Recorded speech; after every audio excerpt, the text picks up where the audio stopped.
Sir 2022 का जब मैंने नॉट दिया था तो मेरी उससे ज़्यादा अच्छी प्रिपरेशन नहीं हुई थी उस वक्त। तो मेरा वो तब आया था 14,000 रैंक आया था। तो बिल्कुल होप नहीं थी कि होने ही वाला है करके। सर जब मैंने देखा कि मेरे इतना पीछे रैंक आया तो फिर मैंने पूरा इवेल्युएट किया टेस्ट में कि मेरा कहाँ पे रॉन्ग हो रहा है। तो फिर मुझे पता चला कि मेरे काफ़ी बेसिक बेसिक क्वेश्चन रॉन्ग हो रहे हैं, क्योंकि मैं हार्ड पढ़ते जा रही थी पर बेसिक बेसिक हो ही नहीं रहा था। सर एक्चुअली वो इतने बैक टू बैक इतने अपडेट आ रहे थे और चेंजेस आ रहे थे इस बार एग्जाम में, तो बहुत ज़्यादा एंजाइटी हो रही थी। और सिर्फ 2 महीने बाकी थे जब एग्जाम आने वाला था।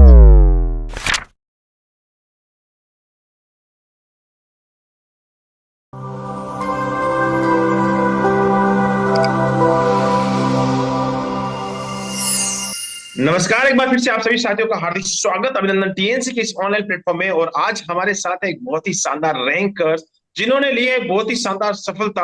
और आज जानने वाले हैं इनके सफलता की कहानी कि किस प्रकार से रैंकर्स बना जाता है, किस प्रकार से मेहनत की जाती है और एक बहुत ही बड़ा अचीवमेंट लिया जाता है। तो सबसे पहले तो बहुत बहुत बधाई और शुभकामनाएं। Thank you sir. कैसा लग रहा है पायल जी? सर बहुत अच्छा लग रहा है। रैंक 195 बहुत ही बड़ा अचीवमेंट आपने हासिल किया है और ये बहुत ही कम लोगों के नसीब में आता है कि इतना बड़ा अचीवमेंट हासिल कर पाए। लेकिन आपने बहुत ही कम समय के अंदर एक बहुत ही बड़ा अचीवमेंट हासिल किया है। आज आपसे हम बहुत सारे क्वेश्चंस पूछने वाले हैं, आपसे स्ट्रेटजी जानने वाले हैं, किस प्रकार से आपने मेहनत की उसके बारे में जानने वाले हैं। और बहुत सारे बच्चों को इस इंटरव्यू से बहुत ज्यादा फायदा मिलने वाला है। तो सबसे पहले इस इंटरव्यू की शुरुआत कर रहे हैं आपके अपने इंट्रोडक्शन से।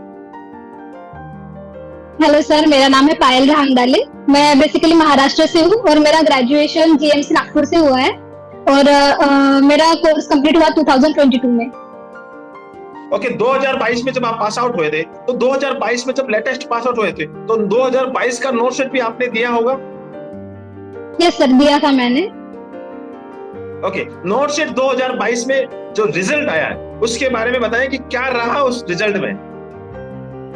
सर 2022 का जब मैंने नॉट दिया था तो मेरी उससे ज्यादा अच्छी प्रिपरेशन नहीं हुई थी उस वक्त। तो मेरा वो तब आया था 14,000 रैंक आया था। तो बिल्कुल होप नहीं थी कि होने ही नहीं वाला है करके।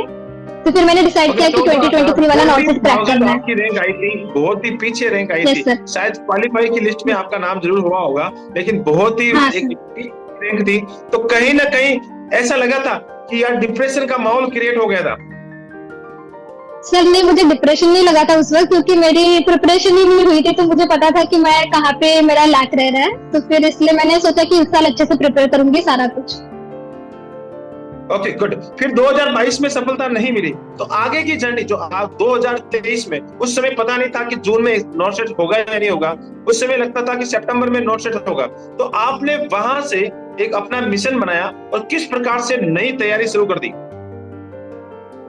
सर मैंने जैसे ही रिजल्ट लगा उसके बाद में उतना सोचा नहीं, पर मैंने फिर बाद में टीएनसी पे फिर टॉपर्स के इंटरव्यू आने चालू हो गए। तो फिर मैंने सारे इंटरव्यू देखे कि कैसी स्ट्रैटेजी थी उनकी, उन्होंने क्या क्या किया। उस हिसाब से फिर मैंने सितंबर तक का अपना पूरा प्लान बना लिया था कि मुझे ये करना है। तो मेरा प्लान बराबर जा रहा था। फिर अचानक नोटिफिकेशन आ गया कि सितंबर में नहीं जून में एग्जाम है। तो उसके हिसाब से फिर बहुत ज्यादा एंजाइटी हो गई थी कि अरे मेरा बहुत सारा बाकी है, मेरी थ्योरी भी कंप्लीट नहीं हुई है, अभी क्या करूँ। फिर उस हिसाब से मैंने दूसरा प्लान बनाया, फिर उसके हिसाब से पढ़ाई की सर। ओके, टीएनसी के साथ आपने ज्वाइन, आपको नॉट सेट 2022 में फेलियर मिला तो आपने टीएनसी के साथ आपने सोचा कि टीएनसी के साथ चला जाए और कंटिन्यूअसली मेहनत करें। तो कहीं आपके दिमाग में नहीं आया कि ऑफलाइन कोचिंग की जाए। सर नहीं, ऑफलाइन तो मुझे नहीं करना था, मुझे घर से ही प्रिपरेशन करनी थी। क्योंकि घर में सब कुछ रेडी होता है तो सिर्फ पढ़ाई करना होता है, इसलिए सिर्फ घर में से करना था। पर मैंने तब पहले सोचा नहीं था कि मुझे टीएससी ज्वाइन करना है। पर पापा ने बोला कि मतलब थ्योरी के साथ आप टेस्ट सीरीज भी दो, बोले कि आपको पता चलेगा कि क्या पढ़ना है क्या नहीं पढ़ना है, कैसे क्वेश्चन आते हैं। तो फिर मैंने उसी हिसाब से चालू कर दिया था सर। ओके बिल्कुल, पापा ने सपोर्ट किया कि, और आपने एक बहुत ही अच्छी लाइन बोली कि भाई घर में अगर हम रहते हैं तो सिर्फ एंड सिर्फ एक फायदा मिलता है कि हमें सारा सब कुछ प्रिपेयर मिलता है। यहाँ पे खाना भी रेडी मिलता है, सब कुछ प्रिपेयर मिलता है, बस सिर्फ पढ़ना ही पढ़ना होता है। और अगर हम किसी सिटी में और ऑफ या ऑफलाइन जाते हैं तो वहां पे सब कुछ खुद को करके फिर पढ़ना होता है। तो टाइम कहीं ना कहीं बचाने के लिए आपने सिर्फ सोचा कि मुझे घर से ही तैयारी करनी है और घर से ही तैयारी टीएनसी के साथ आपने शुरू कर दी। टीएनसी के साथ आप कंटिन्यूअसली मेहनत कर रहे थे, टीएनसी के टेस्ट दे रहे थे, साथ ही साथ वीडियो रेशनल वाला बेच ले रखे थे और कंटिन्यूअसली आप चल रहे थे। तो मैं ये जानना चाहता हूँ, वीडियो एमसीक्यू जो बेस था, जो वीडियो रेशनल थे, कैसे लगते थे?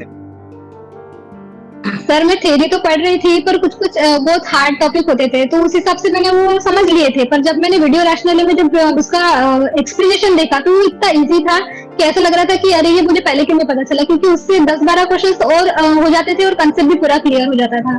तो वो तो बहुत बेनिफिशियल था। ओके, वीडियो लेक्चर आपके लिए बहुत ही ज्यादा बेनिफिशियल होते थे, क्योंकि आपको लगता था कि यार इतना ज्यादा कंटेंट पढ़ रही हो, वो तो बहुत ज्यादा हार्ड है। लेकिन मैं यहाँ से अगर मैं वीडियो लेक्चर देखती तो बहुत इजी वे में समझ में आ रहा है। तो वीडियो लेक्चर आपको बहुत ही ज्यादा हेल्पफुल करते हैं। और जितनी ज्यादा वीडियो एमसीक्यू बेस में आपको टीचर बहुत ही मेहनत के साथ आपको एक क्वेश्चन में बहुत सारे क्वेश्चन आपको बता देते हैं, जिससे आपको बहुत अच्छी रैंक लाने में हेल्प मिलती है। अब मैं बात करता हूँ टेस्ट सीरीज की। तो टेस्ट सीरीज की अगर मैं बात करूँ तो टेस्ट सीरीज में जब आपने परफॉर्मेंस स्टार्ट की थी तो सबसे पहले कौन सी रैंक आई? सर मेरी रैंक आई थी 3000, बहुत पीछे थी। ओहो, बहुत ही पीछे में रैंक आई और लगा होगा कि यार अब तो बेड़ा पार होगा या नहीं, बहुत ही एंजाइटी वाला फीलिंग आया होगा। लेकिन धीरे धीरे आपने अपनी रैंक को सुधारने के लिए जो टीएनसी की टेस्ट के साथ गलतियां हो रही थी उनको आपने किस प्रकार से सुधारा? सर जब मैंने देखा कि मेरे इतना पीछे रैंक है, तो फिर मैंने पूरा इवेल्युएट किया टेस्ट में कि मेरा कहाँ पे रॉन्ग हो रहा है। तो फिर मुझे पता चला कि मेरे काफी बेसिक क्वेश्चंस रॉन्ग हो रहे हैं, क्योंकि मैं हार्ड पढ़ते जा रही थी पर बेसिक हो ही नहीं रहा था। तो फिर मैंने उस पर कॉन्सेंट्रेट करना शुरू किया कि बेसिक करना है पहले। तो फिर बेसिक किया तो उससे मेरे कंसेप्ट भी क्लियर हो गए। तो उसका इस सब्जेक्ट में बहुत ज्यादा मतलब हेल्प हुआ, क्योंकि पूरा कंसेप्ट है बेसिक्स था इसका। ओके, बिल्कुल बिल्कुल, आपने बिल्कुल सही बात कही। Every question has equal marks. हर एक क्वेश्चन इक्वल मार्क्स लेके आता है, चाहे हार्ड हो, चाहे इजी हो, या चाहे बेसिक हो, उसको आपको बहुत ही फायदा मिलता है। और बेसिक में सबसे ज्यादा गलतियां, वन लाइनर में सबसे ज्यादा गलती होने के चांसेस रहते हैं, और वही आपने वहां से अपना रामबाण बनाया और धीरे धीरे सुधारते चले गए। साथ ही साथ एमसीक्यू रैशनल आप कंटिन्यूअसली करते गए, तो बहुत ही बड़ा बेनिफिट मिलता गया। अब मैं बात करना चाहूंगा कि जिस प्रकार से आप एग्जाम हॉल में जा रहे थे, तो एग्जाम हॉल में जाने से पहले 2022 का एक फेलियर आपने झेला था, और 2023 जून में एकदम से एग्जाम आ जाना, और उस एग्जाम हॉल में जाने से पहले 10 से 15 दिन पहले एक और नोटिस आ जाना, सिनेरियो बेस का नोटिस आ जाना, ये सारी चीजें मतलब नेगेटिव ही होती जा रही थी, बच्चों के लिए भारी पड़ रही थी। तो उस समय अपने आप को कैसे मैनेज किया? सर एक्चुअली वो इतने बैक टू बैक इतने अपडेट आ रहे थे और चेंजेस आ रहे थे इस बार एग्जाम में, तो बहुत ज्यादा एंजाइटी हो रही थी। और सिर्फ 2 महीने बाकी थे जब एग्जाम आने वाला था। तो फिर उस हिसाब से मैंने और एक प्लान बनाया कि मेरी थ्योरी कंप्लीट नहीं हुई थी, तो मुझे कैसे भी करके वो 2 महीने में सब कुछ कंप्लीट करना था। तो फिर मैंने पहले 15 दिन में पूरी थ्योरी जो भी कंप्लीट करनी है कर ली थी। उसमें पूरा तो पॉसिबल नहीं था, तो जो इम्पोर्टेंट टॉपिक थे वो किए बस। उसके बाद में नेक्स्ट 20 डेज में मैंने पूरा रिवाइज किया। तो मतलब फर्स्ट रीडिंग की, उसके बाद में नेक्स्ट 10 दिन में और फिर से रिवाइज किया। और उसमें से मैंने एक लास्ट मिनट नोट बनाया था जो 25 पेजेस का था। जो मुझे भूल रहे थे ऐसे टॉपिक, या फिर जो मुझे कंफ्यूज हो रहे थे 2 चीजों में, उनका मैंने अलग से एक नोट बनाया था। फिर लास्ट के 5 दिन में मैंने वही पढ़ा, और फिर बाद में जो मैं नोट करती थी जो भी मेरे क्वेश्चन रॉन्ग होते थे वो वाले सोल्यूशन पढ़े। बस इतना ही पढ़ लिया था लास्ट में। ओके, बार बार रिवीजन का मोड आपने अपना यूज किया था कि रिवीजन बार बार किया जाए, और उससे आपको बहुत ही बड़ा बेनिफिट मिला। अब की बार एक और चीज और देखने की मिली है कि पेपर के दौरान, पेपर जब आप दे रहे थे तो उसको आपको कभी ऐसा लगा कि यार ये पेपर बहुत ज्यादा डिफिकल्ट आ गया है, या सर मैं पेपर सॉल्व कर रही थी। सर मैच तो कर रहा था, पर जब मैं पेपर दे रही थी मैंने सारे प्रीवियस ईयर के क्वेश्चन पेपर देख रखे थे। तो फिर इसलिए मुझे समझ में आ गया आधे में कि ये बहुत ज्यादा मतलब टफ है इस बार का एग्जाम। तो इसलिए फिर मैंने सोचा कि 175 से ज्यादा तो मैं अटेंड नहीं करूंगी, क्योंकि इस बार तो कट ऑफ नीचे जाएगी। तो फिर मैंने आगे जैसे जैसे सॉल्व करते गई तो फिर समझ में आया कि बहुत टफ है। तो फिर मैंने मैनेज कर लिया लास्ट में। Good good. आपने प्रीवियस ईयर के सारे पेपर दे रखे थे, उससे आपको एवरेज मिल चुका था कि पेपर कैसे आते हैं, और उसी के बेस पे आपने अपने आप को जज किया था कि कितना क्वेश्चन अटेम्प्ट करना चाहिए। रोजाना टेस्ट दे रहे थे, उससे भी आपको पता लग गया होगा कितने मेरे माइनस मार्किंग होती है, कितना मेरे सही होता है, उससे बहुत ही बड़ा बेनिफिट मिलता है। बहुत ही अच्छी बात बताई थी और बहुत ही शानदार बात। लास्ट में मेरी एक बात है आपसे पूछने वाली कि कितने क्वेश्चंस आपने अटेम्प्ट किए? सर मैंने 170 क्वेश्चंस अटेम्प्ट किए थे। ओके, 175 का आपने टारगेट बनाया, लेकिन आपने अटेम्प्ट फिर भी 5 और छोड़ दिए, और 170 क्वेश्चंस का ही आपने रेशियो बना के आपने पेपर अटेम्प्ट किया। कितने गलत हो गए? सर मेरे 40 अटेम्प्ट हुए, 40 करेक्ट सॉरी रॉन्ग हो गए। 40 के मेरे 40 रॉन्ग हो गए सर। बिल्कुल बिल्कुल बिल्कुल, यानी मतलब टॉपर्स ने भी इस बार बहुत सारी गलतियां की है, लेकिन एक्यूरेसी बहुत अच्छी होने की वजह से आप टॉपर्स बने।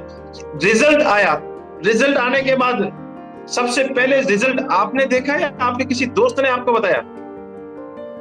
सर जब रिजल्ट आया तो मुझे पता नहीं था कि रिजल्ट आने वाला है, कुछ डेट ही नहीं थी फिक्स। तो फिर मैं शाम को बस मोबाइल देख रही थी, तभी फ्रेंड का कॉल आया कि रिजल्ट आ गया करके। मैंने बोला ऐसे कैसे आ गया है, रिजल्ट तो आने वाला नहीं था। फिर देखा तो आया था। फिर मैंने देखा तो मुझे विश्वास ही नहीं हुआ कि ये सच में मेरी रैंक आई है करके। फिर मैंने दीदी और जीजू को बोला कि आप भी देखो, सबको बताया कि सब लोग देखो और मुझे बताओ कि ये सच में मेरा है क्या। फिर बाद में यकीन हो गया। ओके, पहले कंफर्मेशन होता है कि आप खुद का रिजल्ट जब खुद देखते तो लगता नहीं है कि यार ये तो इतना इतना अच्छा रिजल्ट कैसे आ गया, और उसके बाद इतना अच्छा रिजल्ट मिलता है तो सबसे हम कंफर्मेशन लेते हैं, उसके बाद खुशियों का दौर शुरू होता है। और बहुत ही अच्छी बात बताई। लास्ट में मेरा आपसे एक इंपॉर्टेंट सवाल जो कि हजारों बच्चों का फ्यूचर डिसाइड करेगा। आने वाले समय में बहुत सारे बच्चे आपको, जैसे आपने बहुत सारे बच्चों के इंटरव्यूज देखे और उन बच्चों की स्ट्रेटजी आपने फॉलो की है, उनके सजेशंस आपने फॉलो किए हैं और यहाँ आप इंटरव्यू दे रहे हैं, तो बहुत सारे बच्चे इस इंटरव्यू को देख रहे होंगे और वो भी इस समय सोच रहे होंगे कि आने वाले फ्यूचर में हम भी एक इंटरव्यूअर बनेंगे और साथ में हम मेरी स्ट्रेटजी सारे बच्चों के साथ शेयर करूंगा। तो मैं टॉपर से ये जानना चाहता हूँ कि वो क्या सजेशन देना चाहेंगे उन बच्चों के लिए कि वो आप ही की तरह एक बहुत ही अच्छी रैंक लेके आए। सर सबसे पहले बात तो ये है कि आपको कंसिस्टेंट रहना होगा, रोज पढ़ना होगा, रोज टेस्ट सीरीज देनी होगी, रोज क्वेश्चन अटेंड करने होंगे और रिवीजन तो बहुत ज्यादा इंपॉर्टेंट है। और अभी कैसे हो रहा है, सब बोल रहे हैं कि हार्ड पढ़ना है, पर नहीं, बेसिक सबसे ज्यादा इंपॉर्टेंट है, तो सबसे ज्यादा बेसिक पे ध्यान देना चाहिए। और कि टेस्ट सीरीज दे रहे तो बस टेस्ट सीरीज देते नहीं रहना चाहिए, खुद को इवेल्युएट करना है कि हमारे जो रॉन्ग हो रहे तो क्यों हो रहे, हम जो स्किप कर रहे हैं वो क्यों स्किप कर रहे हैं, और उसका सोल्यूशन उसके हिसाब से निकालना चाहिए। गुड गुड गुड, बिल्कुल सही बात बोली। लगातार हम एग्जाम दे रहे हैं, रोजाना हम मेहनत करते हैं, उसका इवैल्यूएशन होना बहुत ज्यादा जरूरी है कि हम कहां पर हैं, किस बेस पे हैं और क्या हमें आगे फ्यूचर में करना चाहिए। ये लगातार अगर हम करते हैं तो हमारा एक बहुत ही बड़ा अचीवमेंट मिलता है। और बहुत ही शानदार बताई, कंसिस्टेंसी के साथ चलना चाहिए, जो गलतियां हो रही है उन गलतियों को सुधारना चाहिए और लगातार टीएनसी के साथ कंटिन्यूसली रहना चाहिए, तो 101% सफलता मिलती ही मिलती है। बहुत बहुत धन्यवाद, आपने इस इंटरव्यू सेशन को अटेंड किया। इस इंटरव्यू सेशंस में आपने अपने एक्सपीरियंस शेयर किए, आपने अपना सजेशंस दिया और बहुत सारे बच्चों का आपका सजेशंस काम आएगा और बहुत सारे बच्चे आपको फॉलो करेंगे। तो बहुत बहुत धन्यवाद। आप हमेशा अपना नाम, अपने माता पिता का नाम, जिस धरती से आते हैं महाराष्ट्र का नाम और जिस कॉलेज से आते हैं जीएमसी नागपुर का नाम और वहां के गुरुजनों का नाम और साथ ही साथ टीएनसी का नाम हमेशा रोशन करते रहे। जय हिंद, जय भारत, वंदे मातरम। Thank you so much. जय Maharashtra. Thank you sir, thank you sir.